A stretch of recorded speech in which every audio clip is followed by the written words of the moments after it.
રાખવા માટે બે વસ્તુઓનો યુઝ થાય છે. એક કોપરટી છે, એક આ ઇન્જેક્શન અંતરા છે.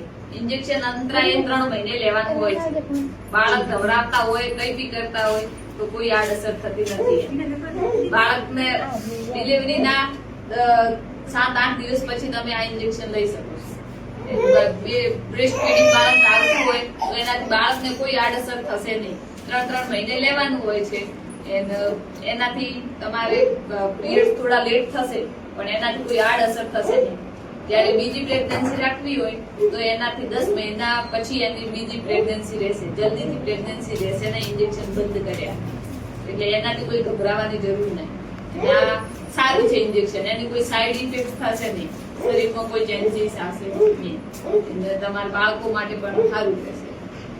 પછી કોપરટી છે જે 5 વર્ષની આવે, એક 10 વર્ષની આવે છે. એનાથી પણ કોઈ આડઅસર નથી. બે બાળક વચ્ચે ગાળો રાખો તો એ સારું છે, તમારા શરીર માટે પણ સારું છે, આગળના બાળકને પણ પોષણ સારું મળે. બાકી તો તમે કોઈ કોપરટી ઇન્જેક્શન લેશો નહીં તો તમારે 12 મહિનામાં બીજી પ્રેગ્નન્સી રહી જશે. એનાથી તમે પણ ખોરાક નહીં કરી શકો, બાળકને પણ સારી રીતે સાચવી નહીં શકો. એ માટે સારું છે. બીજું તો જે કોઈ પૂછવું હોય તમારે તો પૂછી શકો. પૂરું કરજો.